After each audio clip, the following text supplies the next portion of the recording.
Y pintura tradicional china, también es un gran pintor de pintura tradicional china. Y, y su animal su mascota más favorito, ¿no? son los gatos. Sí, aquí quería sobre todo mencionar el sello, ¿no? de la derecha, porque es un sello que Miguel Chang también es un gran tallador de sellos, que es una de las artes, ¿no? más importantes del arte chino. Este es un ex libris de Miguel Chang, claro, donde aparece casa era ex libris. Y nuestra idea es que en un futuro utilizar esto como logo, ¿no? de la casa de Miguel Chang.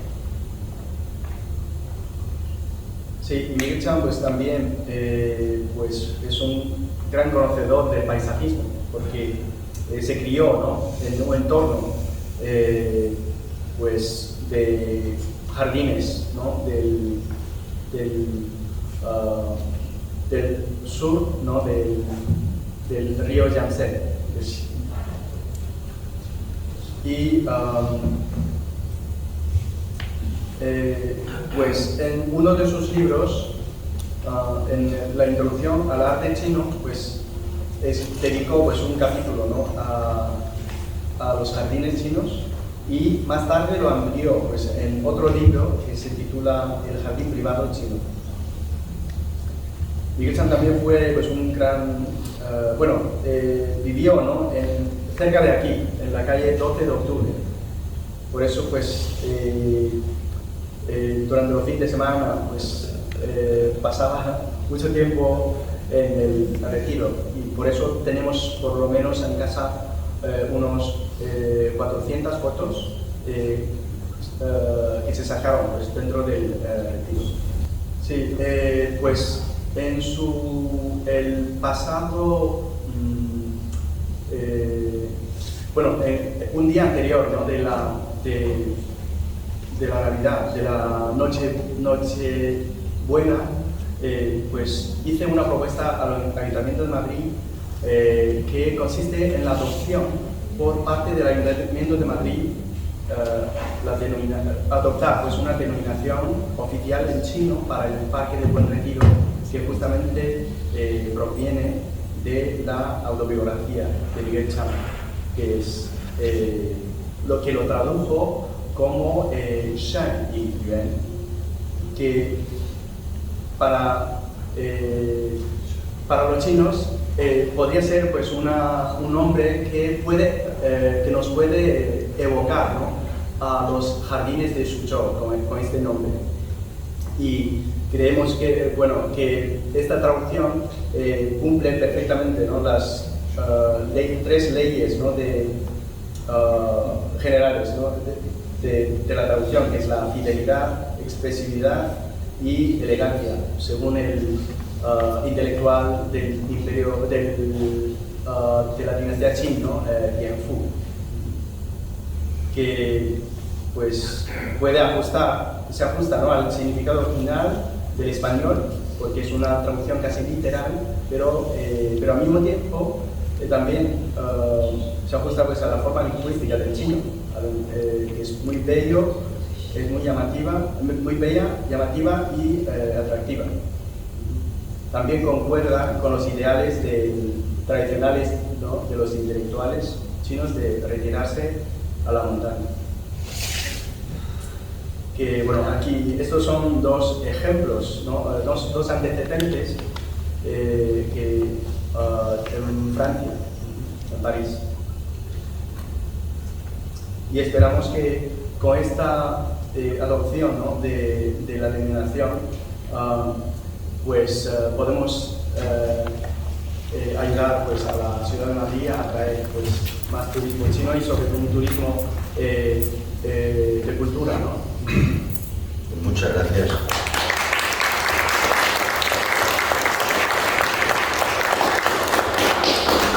Muchas gracias. Y ahora miramos al vídeo como si no hubiera pasado nada y después se corta. Bien, pues tú tienes unos contenidos tremendamente reflexionados y elaborados en los que vas a aportar grandes puntos de algunas de las facetas de Miguel bastante relevantes y además con el soporte de haber traído de imágenes y contenidos. Pues empezamos, si te parece. Muchas gracias. Bueno, pues buenas tardes. La faceta de la que voy a tratar es de Miguel Chan, justo cuando llega a la universidad y se incorpora al Colegio Mayor de San Pablo. La imagen tiene la fachada actual, situada en Isaac Peral, frente a la ciudad universitaria y frente a lo que fue, bueno, zona de combate en la guerra civil. Eso marcará también bastante la historia del Colegio Mayor. Junto a esta fachada pues tengo una foto de Miguel Chan cuando era estudiante de arquitectura en su habitación. Sí tengo que decirles y aclararles que este Colegio Mayor de San Pablo es lo que sería una residencia universitaria para universitarios de todas las universidades y todas las facultades. Eso le va a enriquecer mucho, lo comprobaremos después. Que fue creado en 1944 por la Asociación Católica de Propagandistas, que es la conocida CDP y que conocerán más por todos esos negocios que son, por ejemplo, el CEU o el diario El Debate. Bueno, ¿cómo conocemos la llegada de Miguel Chan? Bueno, pues entre otras cosas por uno de sus compañeros. Llegan a España 6 estudiantes y 3 de ellos se van a alojar precisamente en el Colegio Mayor Universitario de San Pablo. Uno de ellos, Jean Pau, es el que relata el viaje desde Hong Kong hasta el Colegio Mayor de San Pablo, dando unos detalles muy interesantes que no proceden ahora contar. Y fue uno de los 2 compañeros.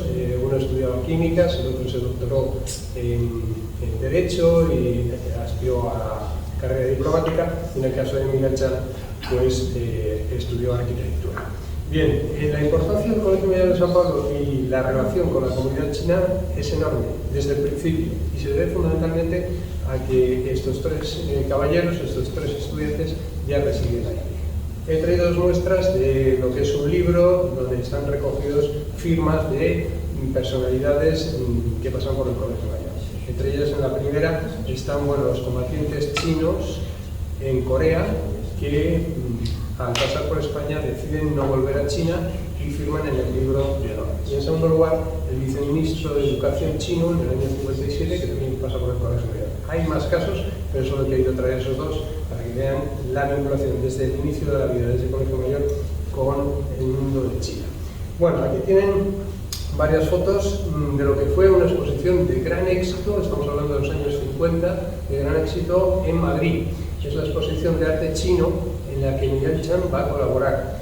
En la foto principal pueden encontrar al ministro, entonces el señor Martín Artajo, el fundador y otras personalidades para la inauguración de esa exposición de arte chino, a la que asisten ni más ni menos que 5.000 personas. Ya digo, personalidades nacionales y extranjeras que pasan por ahí precisamente para mostrar el arte chino. También, por no alargarme más del tiempo que se me ha concedido, pues otras celebraciones en esos años 50, como son la celebración de la Navidad de China dentro del propio Colegio Mayor. Por supuesto, formaban parte de ese Colegio Mayor no solamente chinos, sino también filipinos, algún japonés, etc.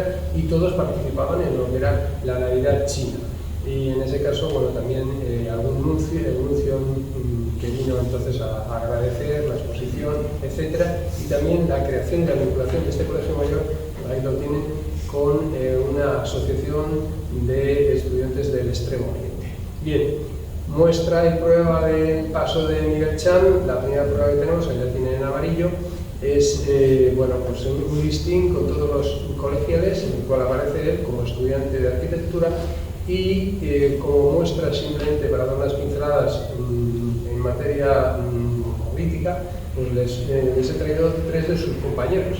El primero es don José María Sánchez Ventura, ministro de Justicia muchos años después fue decano, patrono del Colegio Mayor, etc. Y fue el artífice, uno de los artífices de la transición. De hecho, si les suena su cara, es porque es el que le toma el juramento a su majestad el rey Juan Carlos, precisamente en la transición. Ministro de Justicia y notario mayor de la Reina. Bueno, pues Miguel Chan coincide con él. De igual forma, les sonará las segundas caras, Natalino Lavilla, no tengo que explicar mucho más, y el tercero, Salvador Sánchez Intera, otro ministro de la Transición, ministro de Transportes, etc. Solo por hablar en materia política, en materia también de literatura, arte, etc., coinciden, de hecho, es muy rico el número de colegiales que conviven con Miguel Chan. Supongo que esto influiría mucho para su posteridad. En la siguiente diapositiva ya vemos pues uno de los ejemplos que tenemos de Miguel Chan. Ese es un dibujo original de Miguel Chan de un concierto de cantos del Extremo Oriente, en el cual se le pide que bueno, pues una invitación. De igual manera, en su participación, ahí lo tiene en amarillo, participó en las revistas y periódicos que publicó el Colegio Mayor de San Pablo. Bueno, se encargaba de las cuestiones de ilustración, fotografía. De hecho, en la fotografía de abajo tenemos al que entonces era el director del Colegio Mayor, un hombre sapientísimo y bellísima persona, por cierto, entregándole el premio de fotografía. De igual forma, como se ha hablado del cine, queremos hacer una referencia bellísima, ahí lo he puesto. Miguel Chan va a coincidir en el Colegio Mayor de San Pablo con Saura y con montañas de actores que pasan por el Colegio Mayor. ¿Por qué? Porque es el único colegio mayor de Madrid que ha comprado una cámara profesional y va a proyectar cine. De hecho, muchas de las películas, no muchas, algunas de las películas que se van a estrenar en Madrid han pasado antes por el Colegio Mayor antes que por un cine profesional. Eso va a convertir al Colegio Mayor de San Pablo en un foco precisamente de interés cinematográfico. Y por último, les traigo una peculiaridad, les podría hablar porque sobre esto hay muchísima literatura. En los colegios mayores algo que se lleva con honor es la beca. Tiene una historia riquísima, ya desde el siglo XV, etc. ¿Por qué traigo esta beca? Porque el autor de ese diseño es ni más ni menos que Miguel Chan. Hoy, 80 años después, con mucho orgullo lucimos esa beca con ese cisne y la espada de San Pablo. Saben que San Pablo murió degollado, bueno, pues es el cisne con Pluto y de la Complutense y la espada de San Pablo. Bueno, pues Miguel Chan, por encargo de uno de los caballeros que tienen esa foto, que era el jefe de estudios, le piden que haga el diseño durante una noche. Bueno, él con mucho sentido de humor lo presentó varios objetos, el final fue aquel, y bueno, pues una vez aceptado, bromeó entre sus compañeros, conste así en varios documentos, que había trabajado como un chino toda la noche. Bueno, pues dicho todo eso, finalizo poniendo esta última foto donde aparece el primer director, ya digo, un hombre sabio, con 3 carreras, brillantísimo y bellísima persona, imponiéndole en su tercer año, porque la beca se impone en el tercer año, imponiéndole a Miguel Chan pues esa beca donde estaba su propio diseño. Y con esto simplemente decirles la trayectoria de Miguel y la raíz tan profunda que tiene y vinculación con China, el Colegio Mayor de San Pablo, que ha sido una sorpresa para muchos. Muchas gracias. Bueno, pues buenas tardes a todos. Yo soy Marisa Peiró y he sido invitada a este acto por ser precisamente una experta en Marcela de Juan Macé o Juan Masay según digamos, la transcripción actual, que es un personaje desgraciadamente todavía muy desconocido, pero que fue un personaje muy conocido en la España, sobre todo en Madrid, de la década de los años 30, 40 y 50. Aquí en esta fotografía la vemos precisamente junto a Olga, junto a la primera mujer de Miguel Chan. No tenemos ninguna foto de Miguel Chan con Marcela de Juan, pero sí que fue un personaje muy importante para la vida de Miguel Chan, en tanto quien es lo que es Marcela, quien le presenta a Samuel Bronston, quien digamos, le introduce de una forma por contactos en el mundo del cine, aunque no técnicamente, y también por todo lo que representaba Marcela de Juan dentro de lo que es la difusión de la cultura china en España, que es de lo que yo me voy a intentar centrarme en un tiempo del que espero también no propasar. Yo realmente he sido invitada a este acto por Fabio Lironca, porque hace unos años conseguí que con una editorial, que es La Línea del Horizonte, se reeditaran estas memorias de Marcela de Juan, que ella misma es una autobiografía, nada breve, por cierto, ni mínima, que ella publicó en el año 1977, pero que estaba absolutamente descatalogada y que bueno, pues ahora es accesible y está en muchas bibliotecas.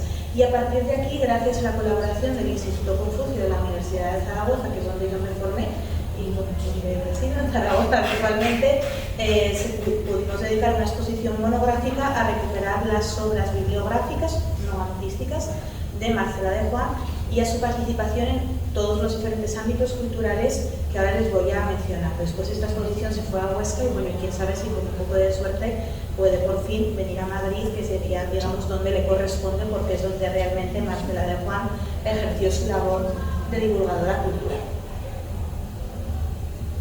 ¿Y quién es Marcela de Juan? Bueno, pues en una entrevista que le hace Soler Serrano en los años 70, en el programa A Fondo decía sobre Marcela de Juan: todos la conocemos, pero quizás la situación ha cambiado y por eso yo vengo a presentar quién es esta Marcela de Juan, que realmente se llamaba Juan Marcé. Es una persona que trabaja en muchos ámbitos diferentes, ponemos un momento adelante y atrás, que tiene una vida intensísima, que yo desde luego en el tiempo que tengo no les voy a poder resumir, pero sí que, como ya ha aparecido en el documental, es un personaje que está a caballo siempre entre China y España. Aunque su padre era chino, era un trabajador, luego asciende dentro de la legación china en España, destinado a España en el camp a finales del siglo XIX, y su madre era una dama de la alta sociedad belga. Marcela nace en Madrid, aprende el español desde pequeña, y cuando su padre es reenviado a China después de la caída del Imperio Qing, cuando se proclama la República, es cuando ella conoce China y empieza a aprender chino. Ella pasa 15 años en Pekín, y esa experiencia, que después relata en sus novelas y relata en un montón de artículos, le sirve para, al volver en 1928 a España y para comenzar a difundir la cultura china en España. Esto lo puede hacer porque ella habla chino, nunca podemos decir que fuera nativa por mucho que su padre fuera chino, pero sí que era nativa de español. Y en ese momento China empieza ya a causar sensación, a causar interés, más allá de una curiosidad histórica, y ella empieza a publicar para una serie de medios, como puede ser la revista Blanco y Negro, como es también el ABC, y como toda una serie, y también para una serie de editoriales muy importantes, como es Pasacalpe, por ejemplo, empieza a publicar artículos y libros monográficos sobre China, en los que ella es autora, o en algunos otros casos, sobre todo lo que se va a centrar después, traductora también. Va a ser una de las grandes y primeras traductoras, se considera la primera traductora moderna en Europa de chino a español. En Francia esto había pasado ya unas décadas antes con Judith Gautier, pero vamos a tener que esperar a los años 30, 40, 50 para que esto se produzca en España. Aparte, es una mujer que, al contrario de lo que hacían muchas damas de la alta sociedad en los años 40, 50, no solo trabajaba, sino que trabajaba muchísimo. Y esto es porque, a pesar de casarse también con un señor de buena familia, por un lado, desde muy pequeña tiene inculcado por su padre, que era funcionario y que había pasado esos exámenes de mandarín con mucha honra, se le inculca la cultura del trabajo, y luego porque además se queda viuda, nunca se vuelve a casar, y desde el año 41 comienza a trabajar intensamente como traductora, como autora. Podríamos decir que era freelance en términos actuales, pero se apuntaba a todo lo que se podía. Que había una exposición sobre arte chino como esta de la que nos acaban de hablar, pues ella seguramente tenía algo que ver, o en algún momento ejerció también de intermediario. Que venía cualquier personaje fuera, sobre todo digamos, de la República China, de Taiwán, que venía a España, pues ejercía también de traductor. Que venía algún obispo de China o algún arzobispo de China de Taiwán, también era ejercía de traductora.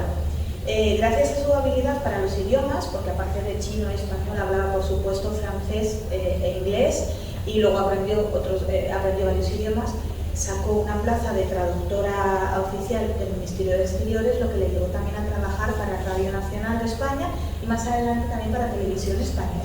Y entre todos estos saraos en los que estaba culturalmente y además literalmente, como buena persona bien ambientada que era, tanto en su juventud, ahora les hablaré un poco de cómo después en Madrid, es donde entra ese contacto con Miguel Chang, y como desde luego ella es una persona completamente conocida, que todo el mundo, tenga que ver con China o no, o tenga que ver con el cine o no, tenía que conocer.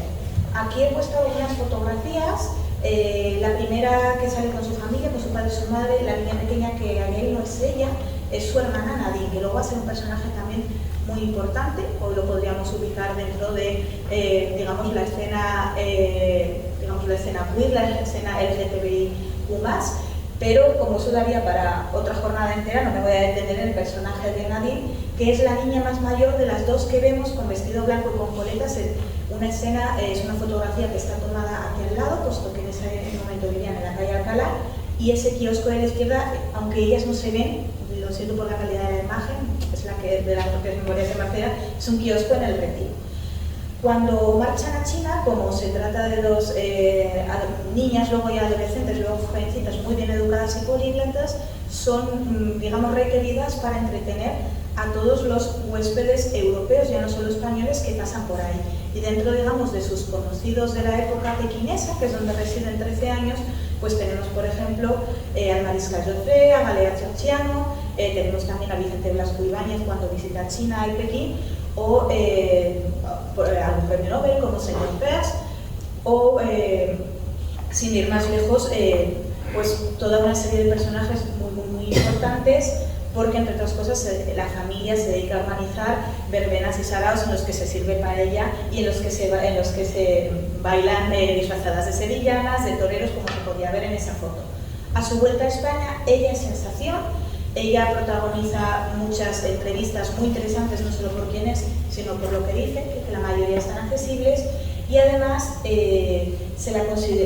José Ortega Escotono la considera como uno de los pocos enlaces que ha tenido, una de las pocas vinculaciones que ha tenido la cultura china con España a lo largo de los siglos. Y es un personaje absolutamente conocido porque además no solo hablaba español perfectamente, sino que lo hacía con el acento de una señora de Madrid, lo cual impresionaba bastante. A lo largo de las décadas, pues compagina esta función cultural con ser un personaje cada vez más conocido, al que se requiere cada vez que cualquier evento cultural. En estas fotos la traigo en actos, por ejemplo, conferencia en la Biblioteca Nacional, una entrevista muy interesante, Televisión Española, pero también, por ejemplo, al lado de Sara Montiel o al lado de la actual baronesa Thyssen, cuando era Miss España, junto a la Miss Mundo, también de origen chino, y es precisamente Marcela de Juan a quien se le encarga hacer este evento que puede reunir a Miss España con Miss Mundo en aquel momento. Y luego ella no va a regresar a China hasta el año 73, cuando trabaja en el consulado de España en Hong Kong, y a partir del año 75, cuando se retomen ya las relaciones, va a viajar a China 3 veces más, y también va a ser una de las primeras que vaya a traer testimonios, digamos, de primera mano de la China comunista a España. Por eso participa también en muchos de estos homenajes, pero siempre como divulgadora y como traductora, ya que en sus obras de traducción de poesía china, en los años 50 estaba traduciendo poemas de Mao, que es algo bastante importante también en ese momento.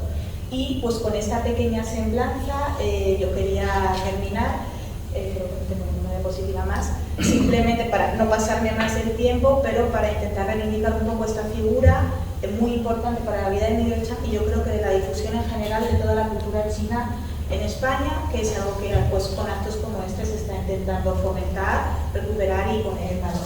Así que muchas gracias por la invitación.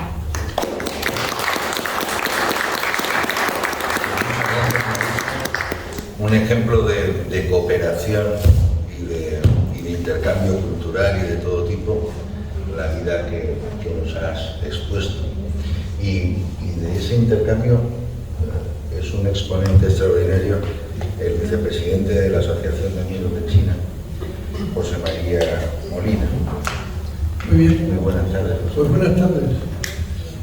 Muchas gracias, queridos amigos. Como acaban de decir, soy el vicepresidente para Asuntos Legales de la Asociación de Amigos de China. Hacer una breve referencia de qué es esta asociación. Nació en 1987, aunque su vida activa inicialmente fue importante. En el momento de su constitución participaron personalidades del momento. Luego tuvo una vida más relajada y a partir de hace 3 años pues retomó su actividad con toda la fuerza y atendiendo a la demanda que ya se sentía en la sociedad española y china de incrementar de fomentar, incrementar y desarrollar y profundizar lo que es una relación basada en la amistad, fundamentalmente en la amistad entre los pueblos chino y español, que ese es el objeto principal. Ahora bien, ese objeto principal lo desarrolla a través de distintas actividades. Por una parte, tiene unas actividades mensuales de carácter algo más que cultural. Son de temáticas chinas. Les llamamos los lunes de China, para que quede más claro. Es el primer lunes de cada mes. Se suele invitar a una personalidad destacada en algún aspecto de la vida de China que nos guste y que contribuya a ir formando y a ir divulgando todo ese activo que sin duda ha estado ahí hace milenios, pero que parece necesario, a pesar de que ha estado ahí, parece necesario el retomarlo por razones obvias, la importancia y el protagonismo que ha tomado y eventualmente seguirá teniendo la sociedad china en el mundo. Como consecuencia de esto, las charlas de los lunes de China tratan de los diversos aspectos, de los más variados, desde aspectos económicos, pasando por aspectos culturales. Incluso en una de esas charlas estuvo la señora de Miguel Chang, estuvo haciéndonos una pequeña semblanza de lo que era la vida de este ilustre personaje.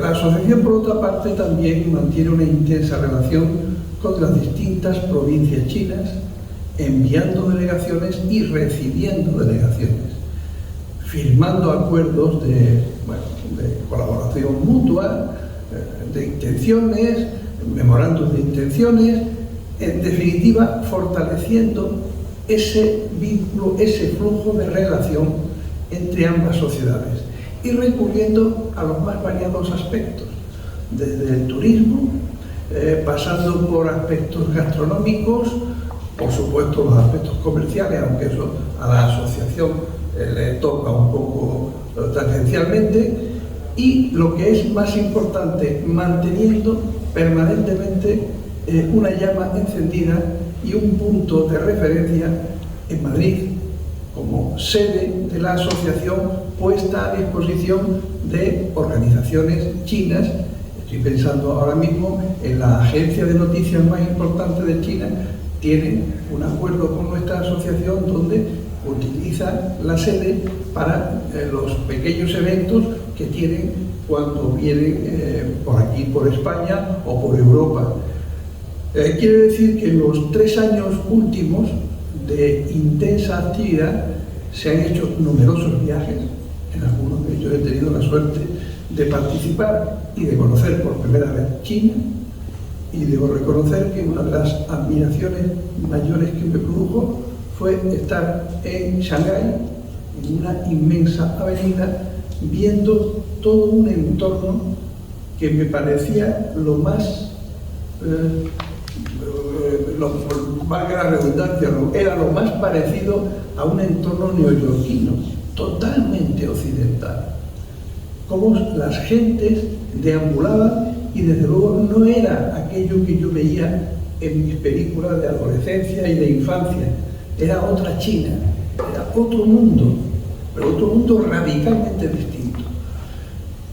Qué duda cabe que cuando Fabio Tang me habló de su proyecto, yo tenía una vaguísima idea, me sonaba el nombre de Miguel Chang, pero solo me sonaba y tal vez por su actividad como actor de cine. Posiblemente lo habré visto en las películas en algún momento y me sonaba, pero no sabía tampoco calibrar la importancia que tenía el personaje hasta que Fabio, en una amigable charla de varias horas, me puso al corriente de quién era, y ya entonces sí que me empecé a interesar por ver qué había ahí.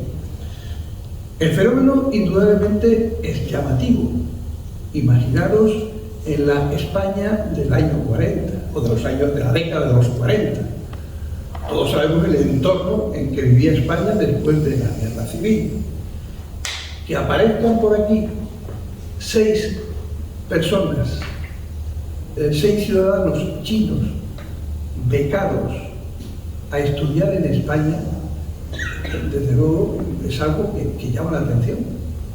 Claro, llama menos la atención si detrás de todo eso estaba la Compañía de Jesús.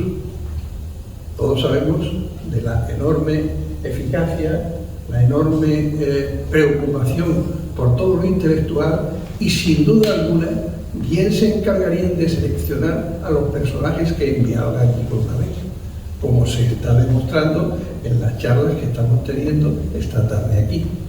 Todos los que vinieron eran personas de una valía importante. Claro, dentro de esas personas que vinieron con esa valía, todos aprovecharon sus tiempos, se formaron y tuvieron trayectorias profesionales importantes, destacadas, pero uno destacó especialmente, que fue Miguel Char. Y yo, después de leer lo que he leído sobre él y escuchar lo que he estado escuchando esta tarde, veo que el personaje era en sí mismo tan interesante, tan polifacético, tan multidisciplinar, tan inteligente, que hubiese triunfado allá donde hubiese estado.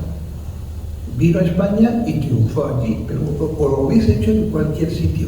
Además, debía tener una personalidad tan integradora, tan de fácil relación, que le hacía tener éxito, como lo tuvo. O sea, fue todo un personaje con una vitalidad, unas vivencias, una forma de concebir las relaciones entre dos mundos radicalmente distintos. La China del año 40 y la España de la década de los 40, desde luego, no tenían que ver absolutamente nada. Y cómo hemos visto que él se integra en la sociedad, vive la sociedad, pero se integra en profundidad en la dimensión cultural de distintas áreas y toma una dimensión de la vida pues acorde con la inquietud de una persona de un nivel y de unas condiciones muy singulares. Se toma como referente de la unión o de los primeros contactos entre la China moderna y la España que surgía de todas aquellas situaciones, pero que duda cabe que la relación de España y China son muy antiguas. Yo recuerdo haber leído relaciones del rey Fernando con mandarines chinos, y que la relación era bastante más profunda de lo que pueda parecer, aunque no está recogida en la historia. Lo cierto es que Miguel Char es un ejemplo claro de interculturalidad que en estos momentos hace muy bien Fabio y su viuda y todo el entorno que se preocupa por las relaciones, en general, las relaciones chino-españolas, en potenciar, porque es un emblema, es un ejemplo de cómo puede concebirse y cómo puede construirse una relación intercultural entre dos civilizaciones casi, digamos, radicalmente opuestas. Pero tampoco quisiera dejar pasar el momento para felicitar, por supuesto, a Intramuros y a su director por la presentación del número 60, que no son pocos. Mantener una revista, ya saben ustedes que en una revista el número 1, el 2 y el 3 se pueden hacer sin problema. Pero cuando empezamos a llegar al quinto, al sexto, el décimo, se empiezan a caer esos fervientes colaboradores que iban a mandar artículos. O sea, haber mantenido esto, además con un tema tan singular, es todo objeto de un merecido homenaje. Si luego ya redondeamos con esos significados del número 60, evidentemente estamos ya en algo fantástico. Por lo tanto, mi felicitación a los directores y colaboradores de esta revista. Mi felicitación, por supuesto, a la viuda de Miguel Chan. Y mi felicitación y un abrazo a mi querido amigo Fabio Tan. Yo le llamo Fabio Tan porque me es más fácil de pronunciar. Obviamente, si pongo en medio esa palabra, no lo logro poner en pie. En consecuencia, también no me llama la atención, pero al verlo, pues me resulta, me agrada. El padre de Miguel Chan era judío sefardí. No, Era bueno. estudió en una escuela que construyó, que creó pues un sefardí. Ah, bien, bueno. Yo ya le estaba buscando una conexión a Miguel Chan, le estaba buscando una conexión con el mundo hispano. Pero bueno, aunque sea una escuela, algo le habrá tocado. ¿Entiendes? Bien, y luego también quisiera hacer una mención a una experiencia mía vital. Curiosamente, aquí hoy habéis hablado de la importancia de Marcela de Juan. Curiosamente, yo también por mi edad tengo algún privilegio, ¿no? Yo llegué a conocer personalmente a Marcela de Juan. Bien es cierto que mi conocimiento con ella y mis conversaciones nunca llegaron a tener nada que ver con el mundo de la cultura, entre otras cosas porque yo era muy joven, pero sí en su faceta de traductora. Y tuve en varios momentos intercambiar charlas, en fin, más o menos relacionadas con sus traducciones, pero la conocí, lo cual hoy me hace sentirme gratamente impresionado. Conocí a un personaje que tiene un calado y una dimensión que evidentemente yo en aquel momento estaba preocupado por saber cómo me podían traducir aquella carta que no había manera de entenderla. En definitiva, lo que hoy quisiera quedar aquí patente es que la Asociación de Amigos de China respalda, apoya y apoyará la iniciativa que me transmitió en su día Fabio Tan y que hoy veo que tiene una consistencia y una estructura infinitamente mayor y que haremos lo que en nuestro alcance esté desde la asociación y desde una asociación cultural para que este proyecto siga adelante y Miguel Chan pueda ser un emblema de interculturalidad entre el mundo chino y español, a los que en cuya relación auguro un futuro feliz. Muchas gracias. Bueno, solo quiero transmitir lo que quiere la UZ que lea y que ya lo tiene en chino. Entonces me ha pedido que yo lo lea en español. Queridos amigos, muy buenas tardes y feliz fin de semana. Ante todo, quiero decirles que soy primero chino. Es el de un instrumento clásico español y al mismo tiempo comparte el mismo significado que el carácter chino de mi nombre, Qin, que también es un instrumento de cuerda. Estoy profundamente agradecida por este nombre que me ha dado alas espirituales y una fe a la que pertenecer. En 1986, cuando China empezó a implementar por primera vez el sistema de cédula de identidad nacional, elegí al azar una serie de números arábigos. Lo que parecía una simple combinación de cifras pares terminó desviando mi trayectoria vital, llevándome a formar un vínculo profundo y legendario con España. Esta fecha, que no coincide con mi fecha de nacimiento real, otorgada por mis padres, curiosamente se conecta con el número de la calle 1012, donde vivía mi esposo en Madrid. Si esa primera coincidencia fue un regalo del destino, los acontecimientos posteriores fueron aún más asombrosos. En 1997, con el retorno de Hong Kong a China y tras cubrir como periodista una serie de entrevistas sobre el tema en la comunidad china, asistí a una conferencia sobre budismo en la que conocí al venerado maestro budista chino, venerable Xin Yun. Años más tarde volveríamos a encontrarnos. Tal vez todo esto era una semilla plantada ya desde aquel 10-12.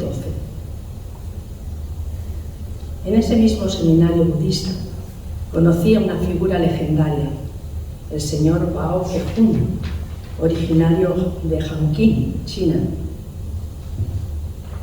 A través de él llegué a conocer al maestro del arte cinematográfico internacional, el señor Miguel Chan. En aquel tiempo yo estaba realizando entrevistas y recopilando material para una obra de literatura documental titulada El sueño del Mediterráneo, una historia de 100 años de la diáspora china. Así conocí la historia de 6 jóvenes que hace 77 años partieron desde la lejana Hanqin, junto al río Yangtze, rumbo a España para estudiar. Entre ellos estaban Bao Kejun, Xi Zhenxiang y Miguel Chan. Los 3 dejaron huellas profundas en el libro. Miguel era el más joven de todos. Tristemente, y de forma inesperada, el señor Chan nos dejó demasiado pronto. Hoy quiero, con honestidad y sinceridad, compartir algo con todos ustedes. En primer lugar, el señor Chan siempre respetó profundamente mi pensamiento independiente. Soy una periodista no tan brillante, pero sí comprometida. Ahora escritora, poeta y trabajadora cultural pública. Durante más de 30 años he promovido activamente el intercambio cultural entre China y España. En segundo lugar, quiero decirles con claridad que fui la esposa del maestro internacional del cine, Miguel Chan. En China aún viven mis padres ancianos, mis hijos y nietos, mis hermanas, y también sigue viva mi vocación por las causas sociales rurales, a la cual nunca he renunciado en más de 3 décadas. En todas esas actividades comunitarias, él fue siempre mi mayor apoyo, aportando ideas y recursos para que pudiera realizarlas. Incluso llegó a visitar mi pueblo natal, en Kaifeng, para cumplir un sueño que llevaba medio siglo pendiente. Existe un antiguo refrán chino que dice: lealtad y piedad filial no siempre pueden coexistir. Y un hombre valiente busca su destino en tierras lejanas. Dios cierra una puerta y abre una ventana a cada persona. Aunque mi esposo me llevaba 25 años, yo siempre lo vi como padre, maestro y amigo. Le dije que aunque la vida nos despojara capa por capa, aunque el tiempo fuera cruel, seguiríamos unidos hasta el final. Él, con profunda ternura, me dijo: aunque lo pierdas todo, jamás renuncies a lo nuestro. En su lecho de muerte me pidió que viviera con dignidad, que no dejara de amar. Hoy mi esposo descansa en el mar Mediterráneo, junto a su exesposa, y se ha reunido simbólicamente con su hija, cuyas cenizas fueron esparcidas en el Atlántico. Una familia unida en el océano. Y yo me sigo preguntando: ¿dónde será mi lugar final dentro de 100 años? ¿Cómo preservar el inmenso legado espiritual que él dejó a la humanidad?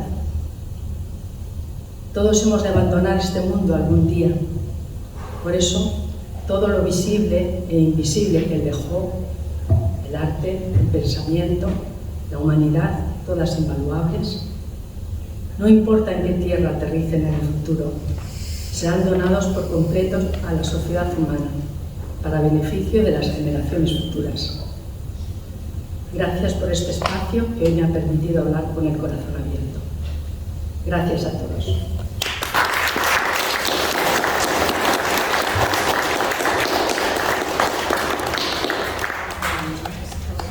Muchas gracias, muchas gracias. Dice un proverbio chino que a los 60 el oído se vuelve obediente, es decir, se alcanza la edad en que uno puede escuchar el mundo con comprensión profunda. El número 60 de Intramuros, que por supuesto lo tienen aquí en la mesa a su disposición luego, nos llama a escuchar, a atender no solo lo que fue Miguel Chan, sino lo que aún nos enseña Miguel, porque la obra, cuando es verdadera, no muere, se transmuta su legado en inspiración, en memoria viva. Una memoria viva que es, y no recuerdo al autor de la cita que voy a decir aproximadamente, una memoria que es justa con tenerla con los muertos justos, pero que lo que contribuye a la justicia es el homenajear a los vivos justos.